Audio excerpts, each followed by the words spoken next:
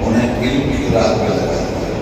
جو لوگ چوری بےایمانی کر رہے ہیں انہیں ایمانداری کی راہ میں لگانے کی کوشش کی ہے، اور اسی مسجد میں ان کے لیے 1 گھنٹے کا ایک پروگرام علماء کی سربراہی میں کر لیجیے، اور گھر گھر جا کے لے، جیسے کمیٹی جماعت اندر جاتی ہے جا کر کے وہ لوگ بیچارے بلاتے رہتے ہیں، تو وہ تو ایک ان کا کام الگ ہے، وہ تو آج سمجھنے میں کل سمجھنے میں، آپ کو کسی محلے میں نہیں کرنا ہے، آپ کو اپنے گھر میں پہلے چلا جانا ہے، اپنے محلے میں آپ سال بھر تک اس طرح کی محنت کیجیے۔ ایک بات اور بہت، آپ کے محلے میں بیوائیں بھی ہیں، متعلقہ عورتیں بھی ہیں، مجبور عورتیں بھی ہیں، آج کل عورتوں کے اندر بھی بے حیائی کا بڑا ہی زور، بہت افسوس ہوتا ہے، میں ہر طرف دیکھتا ہوں، ہر چیز دیکھتا ہوں، تو ایسی صورت میں یہ دیکھیے کہ لوگ گھروں میں دستکاری کا کام کرتا ہے، جو عورتیں بیکار بیٹھی ہوئی ہیں انہیں کچھ ہنر سیکھنا چاہیے۔ اگر وہ ہنر سیکھ لیتے ہیں تو باہر کے لوگ اپنا کام بھی ادا کر کے دے دیں گے، گھر میں وہ کام کریں گی، 200-400 روپے روز کی خادم بن جائیں گی۔ اس طرح سے روزی کے ساتھ بھی ان کو جوڑنا پڑے گا۔ مسجد میں ایک چھوٹی سی لائبریری آپ رکھیے، اگر آپ کے محلے میں غیر مسلم ہیں تو غیر مسلم اگر غریب ہیں، پریشان ہیں، بیمار ہیں، تو آپ ہندو مسلمان دیکھ کر کام مت کیجیے، آپ اللہ کا بندہ دیکھ کے کام کیجیے۔ آپ اپنے دشمن کے ساتھ بھی اسلامی رواداری کو زندہ کیجیے۔ میں ایک مثال دیتا ہوں آپ کو، نبی اکرم صلی اللہ علیہ وسلم کو کتنا ستایا گیا تھا مکہ میں، صحابہ کو کتنا ستایا گیا تھا، مجبوراً ہجرت کر کے مدینہ شریف جانا پڑا۔ تو جب مدینہ شریف چلے گئے مسلمان، اور یہاں کافروں کی قیادت اور رہنمائی کون کر رہا تھا؟ ابو سفیان کر رہا تھا۔ سب سے زیادہ اسلام کو نقصان ابو سفیان نے پہنچایا۔ ابو جہل بھی اتنا نقصان نہیں پہنچا سکتا اسلام کو جتنا نقصان ابو سفیان نے پہنچایا اسلام۔ تو ابو سفیان یہاں سردار تھا، حضور مدینہ منورہ چلے گئے تھے۔ مدینہ پہنچ جانے کے بعد رسول اللہ صلی اللہ علیہ وسلم کو معلوم ہوا کہ مکہ میں قحط ہو گیا اور مکہ کے لوگ بھوکے مر گئے۔ غور سے سنیے تو بات اسلام کی ہے۔ ان جہاں کے دشمنوں کے لیے جنہوں نے مکے میں حضور سے گھر چھین لیا تھا اور مسلمانوں کو بے گھر کر کے بے دخل کر دیا تھا، جب رسول اس بات کو معلوم ہوا کہ مکہ کے کافر بھوک سے مر رہے ہیں، قحط ان کی جان لے رہا ہے، تو رسول اس بات میں مدینہ منورہ سے 500 سونے کے دینار اکٹھا کر کے ابو سفیان کے پاس مکہ بھیجا تھا کہ مکہ کے اللہ کے بندوں کی بھوک مٹاؤ۔ اب مسلمانوں کی طرف سے یہ چیریٹی ہے، اب مسلمانوں کی طرف سے یہ مدد۔ ہم لوگ اصل میں ریئیکشن کا شکار ہو جاتے ہیں، اور ریئیکشن کا شکار اس لیے ہوتے ہیں کہ اسلامی تعلیم ہمارے پاس نہیں ہے۔ ہم صرف عیسوی اور نسلی مسلمان بن کرتے رہتے ہیں، تو عیسوی اور نسلی مسلمان بننے کے بجائے اصلی اور نسلی مسلمان بننے کی ضرورت ہے۔ اور اصلی اور نسلی مسلمان اسی وقت بن سکتے ہیں جب سیرت نبی کا بہت اچھا مطالعہ ہمارا ہو، اور حضور کی سیرت اور حضور کی سنت کو ہم عمل کے قالب میں ڈھال دیں۔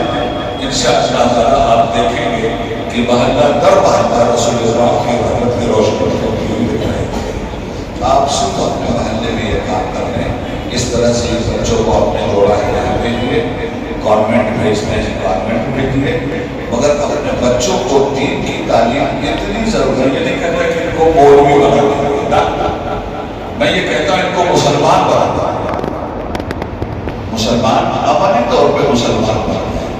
انہیں اپنی ضروریات کا علم ہونا چاہتا ہے۔ اگر امام صاحب نہیں ہے تو نماز کون پڑھائے بھائی؟ میرے بھائی، صرف مولانا صاحب کی ذمہ داری نماز پڑھانا نہیں ہے، ہر اس مسلمان کی ذمہ داری نماز پڑھانا ہے جو مسلمان نماز پڑھنا بھی جانتا ہو۔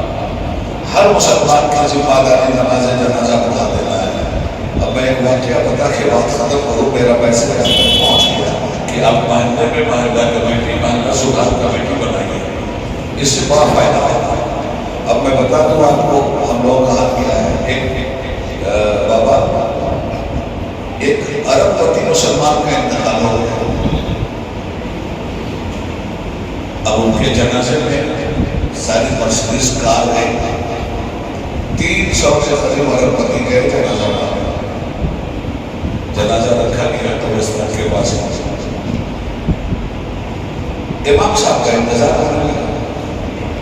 گرمی بہت تھی, لوگ بھیگ کے پاگل ہو گئے. 24 گھنٹہ اسی میں رہنے والا 45 ڈگری میں کتنی دیر کھڑا ہے. اب امام صاحب کا انتظار کہ امام صاحب آئے, جلدی سے نماز جنازہ پڑھا میں, لوگ کار میں بیٹھے روانہ. امام صاحب آئے, اب لوگ بہت پریشان تھا, کیا کریں, 300 لوگ.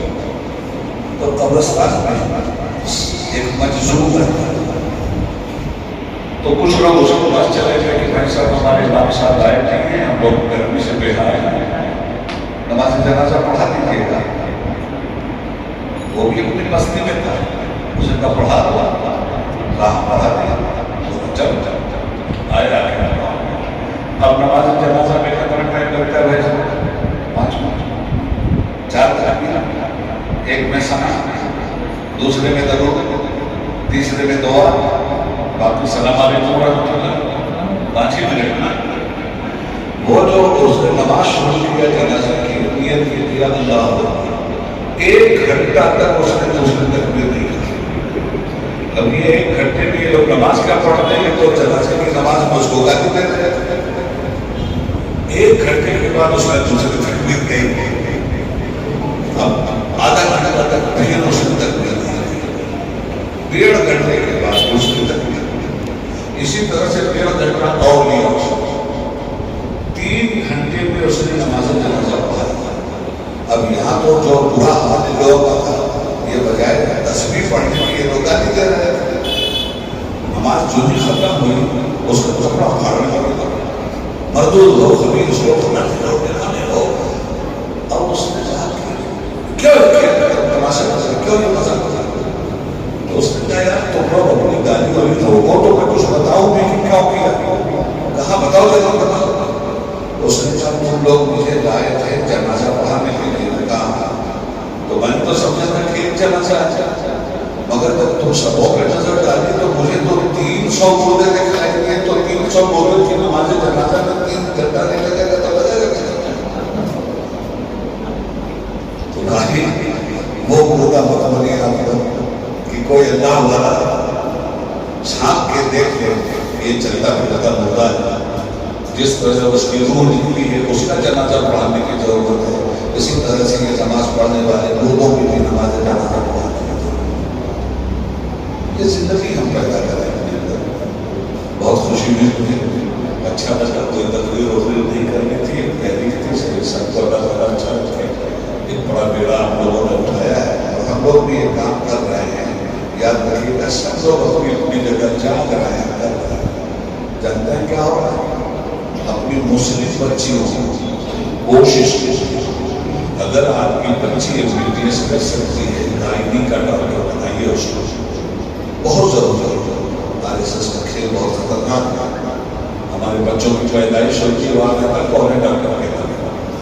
ان کے کھیل ایسے ہیں کہ مسلم بچے جو پیدا ہو رہے ہیں پیدائش کے وقت ان کو کہیں نہ کہیں سے کہیں نہ کہیں سے انہیں ڈیمیج کرتے ہیں, تاکہ جوان ہونے کے بعد وہ اپنی زندگی کی صلاحیتوں کو بروئے کار نہ سمجھیں. آپ کا دشمن کام کرنا ہے. ہم لوگوں نے بھی کوشش کیا ہے کچھ بچیوں کو اب یہاں تو MBBS کرانے کے لیے 1 کروڑ روپیہ چاہیے. 1 کروڑ سے کم پہ MBBS ہے. تو ہم لوگوں نے ٹائپ کیا ہے ازبکستان کا. بخارا کا نام آپ نے سنا ہوگا. حضرت امام بخاری رحمۃ اللہ علیہ جا کر وہاں کالج ہے اور یہاں سے کچھ بچیوں کو بھیجا گیا. 30 لاکھ روپے کے پیکج میں ایک بچی MBBS کا ڈاکٹر بن رہی ہے. 5 سال کا کورس ہے. 6 لاکھ روپے سالانہ دینا ہوتا ہے. 5 سال میں 40-45